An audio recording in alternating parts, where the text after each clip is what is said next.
Over a decade ago, I had one of these pretty much attached to my hip. Yes, I had a Hacked PSP, and to me, this was the console of my dreams. With a Hacked PSP, you were able to play loads of emulation,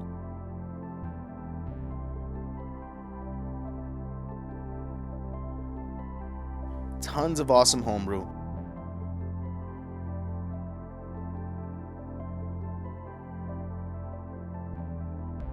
and of course, play backups of your PSP titles, which actually run and load faster on the memory stick than they did on the UMD.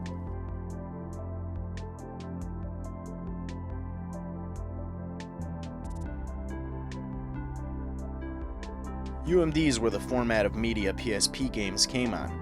Boy, were they terrible. It took forever to load, they were only able to hold 1.8 gigabytes of storage, and you could actually hear the PSP's optic drive exerting itself just to read the damn thing.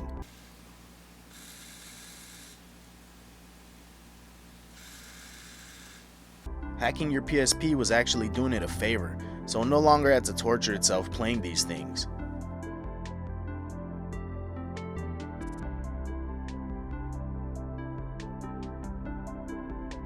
When Sony came out with the PSP Go, it was supposed to be the answer not only to the UMD problem, but also to halt the hacking community, particularly the piracy that was occurring due to the hacks.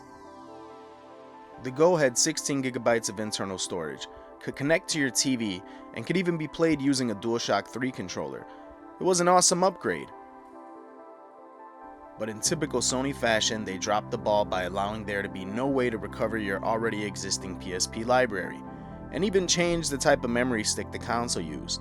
So even though it was technically a PSP, it had hardly anything in common with its predecessor.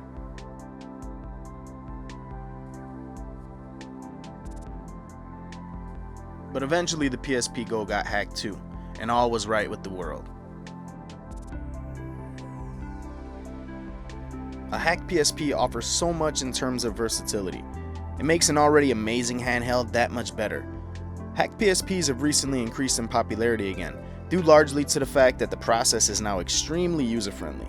I remember back when I had to scour the local GameStops looking for a PSP Fat with a 1.50 firmware, and there was a 50-50 chance at bricking the thing. Now it's as simple as pretty much running a launcher. Another reason they've made a large comeback is due to these large capacity micro SD card to Pro Dual adapters. I got a 32GB on my PSP 3000, and I have a ton of games, emulators, and homebrews on it. The PSP is no longer my preferred choice in jack-of-all-trades handhelds.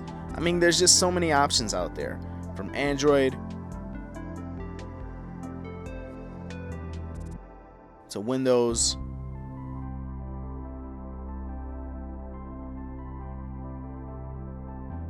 even some halfway decent DIY consoles out there.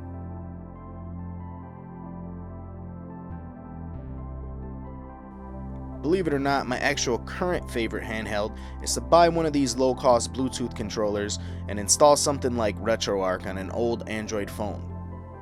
Even a phone that's 5 years old is capable of playing a ton of games, including PSP games. But if you have a PSP lying around or can find one for pretty cheap, it might be worth giving one of these hacks a try. I guarantee you're gonna love it.